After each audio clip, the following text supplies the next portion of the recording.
بات یہ ہے کہ اللہ والوں نے اپنا دل دنیا کو دیا ہی نہیں کہ دنیا کے جانے کا غم ہو یا دنیا کے جانے کا خوف ہو. ان کا دل تو اللہ کے پاس ہے, ان کی مال و متاع تو اللہ ہے, لہذا اسی کے جانے کا غم ہوتا ہے, اسی کے جانے کا خوف ہے. اس کے علاوہ انہیں کسی کا اپنا خوف ہے ہونا. اور آپ جانتے کہ ہر انسان اپنے اثاثوں کو محفوظ رکھنے کے لیے جدوجہد کرتا ہے. اگر اللہ تعالیٰ نے آپ کو اثاثہ دیا ہو, دولت دی ہو, تو اس کی کتنی حفاظت کرتے کہ نہیں؟ تو اللہ والے بھی اپنے اثاثے کی حفاظت کرتے ہیں, اور ایسا ہی ایک اثاثے کی حفاظت کرتے ہوئے ایک جوان, چڑھتی ہوئی جوانی, اور جوانی کی عالم میں وہ اپنے رب کو منانے میں لگا ہوا ہے, اپنے نفس سے لڑائی کر رہا ہے, اپنے نفس سے, اپنے ضمیر سے. وہ نفس سے کہہ رہا ہے کہ مجھے تو نہیں چاہیے, مجھے رب چاہیے, میں نے تیری نہیں سننی, میں نے اپنے رب کی سننی ہے. وہ کئی دن روزے رکھتا ہے, وہ حرام نہیں کھاتا, حلال کھاتا ہے. حلال کھانے کے لیے اسے کتنی بھوک کیوں نہ برداشت کرنی پڑے وہ برداشت کرتا ہے. اور ایک دن کئی دنوں کے فقر و فاقہ سے نفس کے ساتھ لڑتا ہوا, بھوک کے ساتھ لڑتا ہوا, بھوک کی شدت میں تھا, اور دریا کنارے کنارے جا رہا تھا. اچانک دریا میں ایک سیب بہتا ہوا نظر آیا. بھوک کی شدت تھی, ہاتھ بڑھایا, سیب اٹھا لیا اور سیب کو کھانا شروع کر لیا. جیسے ہی وہ لقمہ سیب پیٹ میں گیا, ہوش و حواس اپنی جگہ پر واپس آئے, تو فوراً سوچنے لگے کہ یہ سیب میرا تو نہیں تھا, یہ میری ہاتھ کی کمائی تو نہ تھی, یہ میرے مال کی خریداری تو نہ تھی, پتہ نہیں کس کا ہوگا, کیسا ہوگا, کہاں سے آیا ہوگا. تو پریشان ہوئے, اداس ہوئے, کہنے لگے کہ ایک ایسی چیز میں نے کھا لی جو میری نہیں, جو میرے ہاتھ کی کمائی نہیں, جو میری حلال مال کی خریداری نہیں, میں ایک ایسی چیز کو کھا بیٹھا ہوں. تو اب اس سے پہلے کہ یہ میرے معدے میں جائے, پھر ہوا سے یہ خون بن کے میری رگوں میں بسے, میرے جسم میں دوڑے, میں اس سے پہلے اس کے مالک کو تلاش کروں گا اور اس سے یا تو معافی مانگوں گا یا معاوضہ ادا کروں گا, کچھ بھی ہوگا, میں اس کو اپنے جسم کا حصہ نہیں بننے دوں گا. اور دریا کنارے چل پڑا. چلتے چلتے طویل سفر کے بعد ایک باغ آیا. دیکھا کہ یہ سیب اسی باغ کا ہے جو گرا ہے اور پانی میں گیا ہے, اور میں نے کھا لیا. تو اس کے باغ کے مالک کے بارے میں پوچھنا شروع کیا, اور باغ کے مالک سے جا کر ملے, اور باغ کے مالک سے کہا کہ حضرت والا, آپ کے باغ کا ایک سیب یقیناً آپ کے باغ کا ہوگا, میں نے بھوک کی شدت میں اسے اٹھایا تھا, احساس نہ رہا, کھا لیا, اور اب میں آپ سے معافی چاہتا ہوں کہ آپ مجھے وہ معاف کر دیں. باغ کے مالک نے دیکھا کہ لوگ پتہ نہیں کیا کیا چیزیں کھا کر ڈکار تک بھی نہیں لیتے, اور یہ ایک نوجوان ہے جس سے ایک سیب کا دانہ پانی میں بہتا ہوا اٹھایا ہے, جس پر کوئی گرفت بھی نہیں, تو یہ اس کو بھی نہیں ہضم کر پا رہا. یہاں تو لوگ پاکستان کھا کے ڈکار نہیں لے رہے,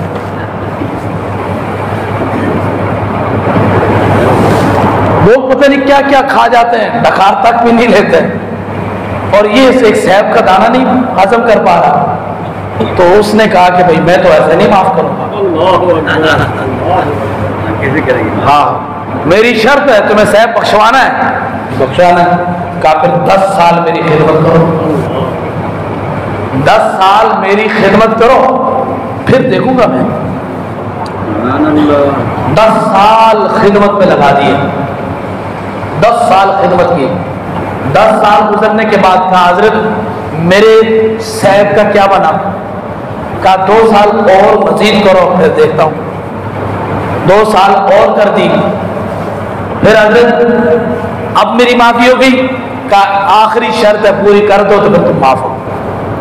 اور وہ شرط میری یہ ہے کہ میری ایک بچی ہے، بیٹی ہے، جو آنکھوں سے نابینی، کانوں سے بہری، زبان سے گونگی، ہاتھوں سے لولی، پاؤں سے لنگڑی ہے. تم نے اسے شادی کرنی ہے. اگر شادی کرنے کے لیے تیار ہو تو تمہاری یہ غلطی تمہارا سے معاف. تو کہا میں مجھے قبول. اگر اس سزا کے بعد میرا یہ گناہ معاف ہو جاتا ہے تو مجھے یہ قبول ہے. قبول ہے. نکاح ہو گیا. جب نکاح ہو گیا تو اس نوجوان سے کہا گیا کہ یہ آپ کا کمرہ ہے اور کمرے کے اندر آپ کی دلہن ہے، آپ جا سکتے ہیں. جب نوجوان اندر گیا کمرے میں تو الٹے پاؤں واپس بھاگ کر باہر نکل آیا. تو میں غلط جگہ پر آ گیا. کہا نہیں یہی جگہ ہے. کہا غلط ہے. کہا آپ نے کہا تھا کہ لولی ہوگی، لنگڑی ہوگی، بہری ہوگی، اندھی ہوگی. یہ تو ٹھیک ہے، اس کی آنکھیں بھی ہیں، یہ دیکھتی بھی ہے، سنتی بھی ہے، بولتی بھی ہے، ہاتھ بھی ہیں، پاؤں بھی ہیں. کہا یہی تمہاری دلہن ہے. ہم نے جو کہا تھا کہ وہ اندھی ہے اس کا یہ مطلب نہیں تھا کہ آنکھیں نہیں ہیں. آنکھیں ہیں مگر ان آنکھوں نے کبھی غیر بارت دیکھا نہیں. کان ہے لیکن کبھی برا سنا نہیں ہے. زبان ہے لیکن کبھی خلاف شریعت کچھ بولا نہیں ہے. ہاتھ ہے کبھی برائی کی طرف اٹھ بڑے نہیں ہیں. پاؤں ہے کبھی برائی کی طرف چلے نہیں ہیں. شادی ہوئی. قربان جاؤں کیا پیارا دولہا ہے، کتنا متقی، کتنا پرہیزگار، اور کتنی پیاری دلہن ہے، کتنی متقی، کتنی پرہیزگار. یہ جوڑی مل گئی اور پھر اللہ نے ان کو ایک بیٹا عطا کیا اور اس بیٹے کا نام ہے شیخ عبد القادر جیلانی اور اس کا لقب ہے غوث اعظم اور ہم اسے کہتے ہیں 11ویں والا پیر. ہم اسے کہتے ہیں 11ویں والا پیر. اور اب ان کا تعارف، یہ جو نوجوان تھا جو سیب بخشوانے کے لیے چلا، یہ تھا ابو صالح موسیٰ جنگی دوست. صالح، ابو صالح موسیٰ، ابو صالح کی کنیت ہے، موسیٰ ان کا نام ہے، جنگی دوست ان کا لقب ہے کیونکہ یہ اپنے نفس امارہ کے خلاف بڑی جنگ کرتے تھے. اور وہ جو خاتون ہیں جن کے ساتھ ان کی شادی ہوئی وہ ہیں فاطمہ ام الخیر. اور وہ جو باغ کا مالک ہے وہ کوئی عام آدمی نہیں تھا، وہ اپنے وقت کا ایک ولی کامل عبداللہ سومعی رحمت اللہ علیہ تھے. اور انہوں نے اس نوجوان کو اپنے ساتھ 10 سال کے لیے رکھا. کوئی دولت کے لیے نہیں رکھا تھا، کوئی سزا کے طور پہ نہیں رکھا تھا. وہ اس نوجوان کی صلاحیتوں سے واقف ہو گئے تھے کہ یہ ایک چڑھتا ہوا ایک جوان، یہ ایک ابھرتا ہوا ولی ہے. انہوں نے اسے اپنے پاس تربیت کے لیے رکھا. 10 سال رکھ کر انہوں نے سزا نہیں دی تھی بلکہ اس نوجوان کی تربیت کی تھی.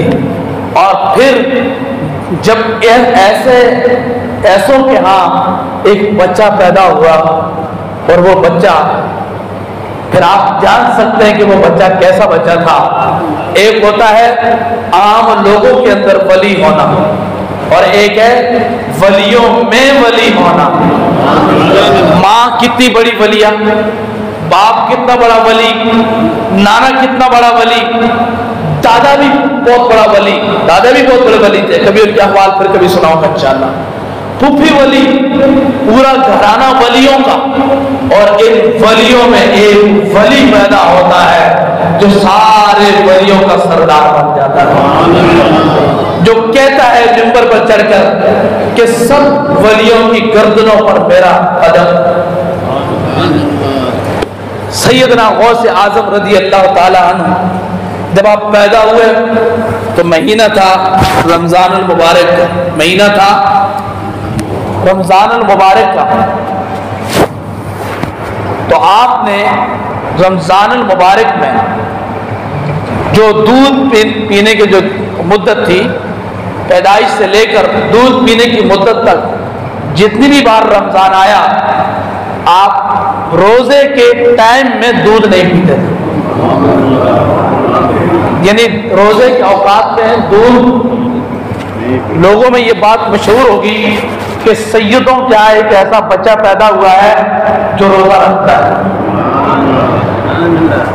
اور پھر آپ جب تھوڑے بڑے ہوئے تو آپ عام بچوں کی طرح کھیل کود میں مشغول ہونے والے نہیں تھے، بلکہ اللہ کی کائنات میں غور و فکر کرنے والے تھے، ذکر اور اذکار کرنے والے تھے۔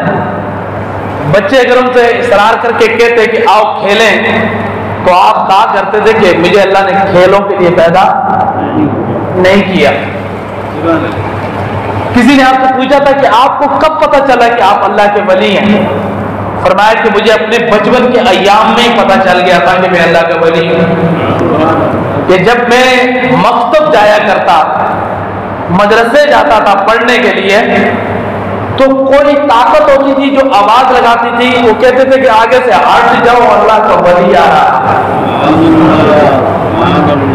تو مجھے اسی زمانے میں اس چیز کا احساس ہو گیا تھا کہ اللہ نے مجھے اپنا قرب عطا کیا ہے۔ اور پھر جب آپ کی عمر لگ بھگ کچھ 17 سال کے قریب کے نوجوان تھے آپ، اور ایک دن آپ گھر سے باہر نکلے ہو اور جنگل کی طرف جا رہے ہیں، آگے آگے ایک بیل جا رہا ہے، اور گاؤں دیہات میں یہ پرانے زمانے میں یہ معمول کی بات تھی کہ ایک انسان جا رہا ہے کہ جانور جا رہا ہے، ادھر لوگ جا رہے ہیں، ادھر گائے بیل بکریاں مال مویشی ہیں۔ تو کہتے ہیں کہ اچانک وہ بیل مڑا اور مڑ کر مجھ سے مخاطب ہوا اور کہنے لگا کہ اے عبد القادر، اللہ نے تمہیں ایسے ہی چلنے کے لیے تو نہیں بنایا، اللہ نے تمہیں ایسے ہی چلنے کے لیے بنایا۔ تو وہیں سے واپس پلٹے، اپنی والدہ کے پاس آئے اور یہ عجیب و غریب واقعہ اپنی والدہ کو سنایا۔ تو پھر والدہ کو سنانے کے بعد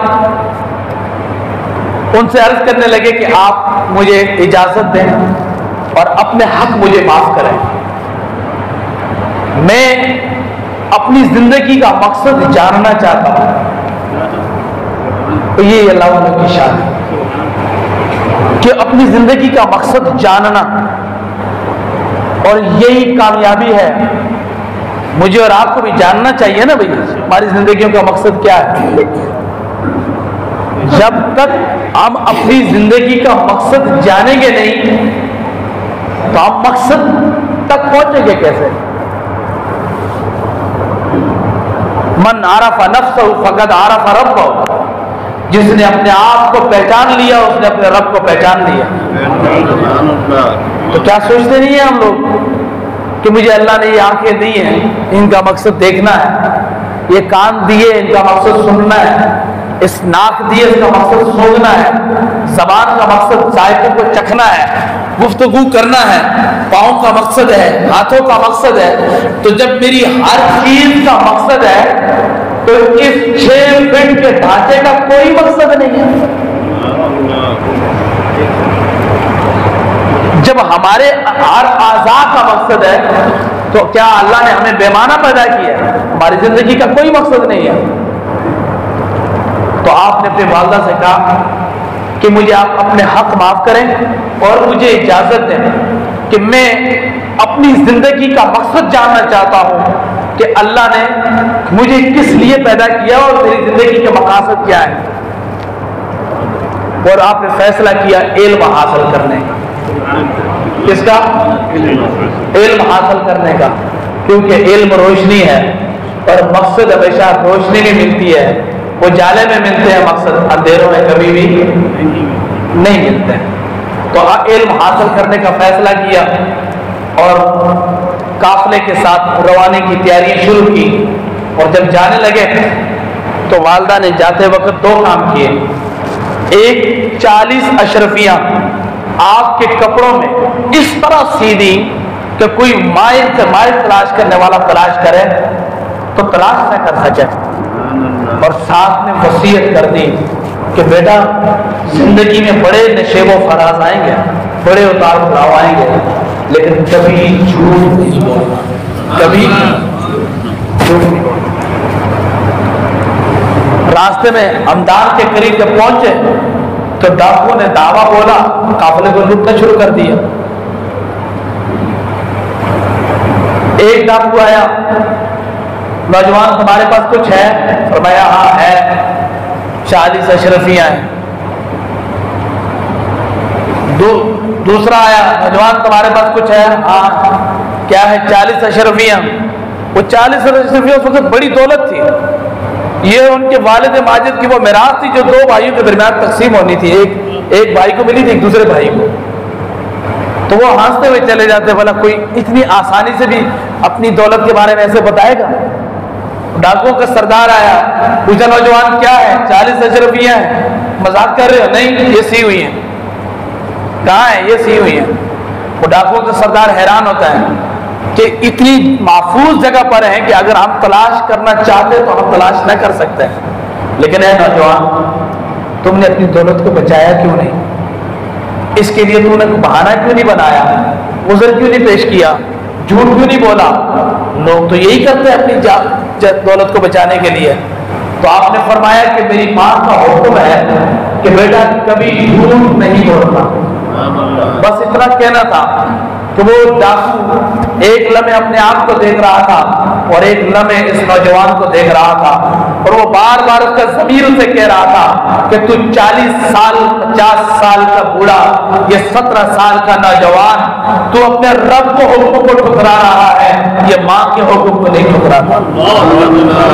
اس نے ادھر ہی فیصلہ کیا اور توبہ کر لی کہ آج کے بعد میں کوئی چوری ڈکیتی نہیں کروں گا.